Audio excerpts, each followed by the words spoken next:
am Dr. Geraldo Cruz. I'm the Assistant Superintendent for Curriculum and Instruction and Assessment with the Laredo Independent School District. My role is supervising everyone involved in teaching and learning. That includes all 32 campuses, principals, assistant principals, as well as central office staff and instruction, which includes executive directors, special program directors, and our instructional deans and coordinators.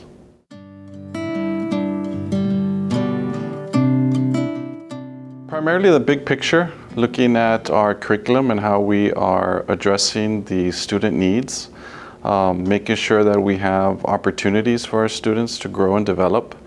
One thing that we have done, we have made a concerted effort in providing more dual enrollment opportunities. That's college-based courses where students can take as early as their freshman year, and making sure that we give a variety of these courses, which will count towards, the college graduation plans, which allows them to think about their career opportunities, which allows them to think about their college career opportunities, and make good choices. And I'm proud to say that we are in our third year of a early college at J.W. Nixon High School, our BIPS Early College, which is a business, industry, and professional services.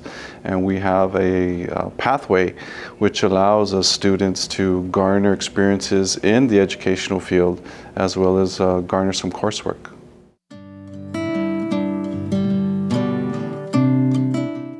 There is a lot of excitement in that particular program, but prior to the district establishing an early college, which incorporates the educational pathway, we do have our very first early college, which is housed at TAMU. And they were the first group to experience the college-based learning. The Garcia Early College High School, they were our first group of students to be part of the educational pathway in garnering college credit.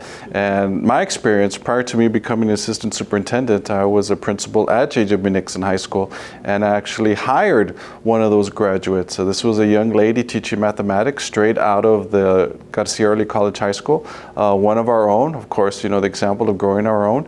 She was 21 years old, if you can believe that, and she was teaching, algebra, I believe, and geometry courses, maybe 4 or 5 years older than the students that she was responsible for. So it was a great experience, and she's still teaching.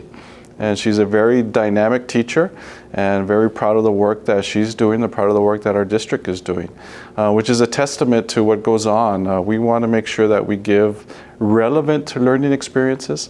We as a community in Laredo, approximately 99% Hispanic. That's citywide, but as in our school districts, we're about the same, about 98% Hispanic, 98% socioeconomic status. Low socioeconomic status, and we just want to make sure that our teachers represent the population that they're teaching, which is important. Good thing about living here in Laredo, small big town, is that it's a family feel, and we want to make sure that we emulate that in our classrooms. And what better way to have a same kind of teacher who looks the same, and they're teaching the same kinds of kids. And coming from similar backgrounds, we do have success stories, and we need to let our students know that just because you may have circumstances at home, just because you may have financial difficulties at home, we do have support structures in place to give you the opportunities to do something with your life. And the families here love teachers, they love educators. I mean, they hold them to, there's a lot of reverency for the field of education, which is good. And I'm glad to say that we have a good response from our students and our parents. And as we go along and we continue the programs that we have in place, answering the call, education is the future. And since the pandemic, our educational needs of our students have changed.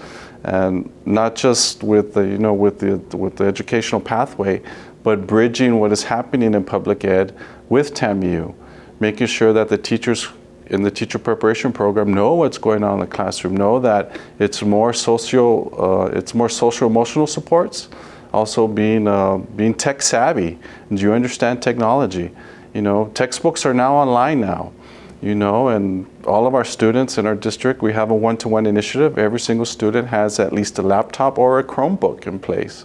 So our teachers also need to come out well prepared, but our students at the same time are being prepared because they're being exposed with technology, just making sure we have those gaps. So a bridge, so to speak, one way going into higher ed and another way from higher ed, from the teacher prep programs down to our classrooms.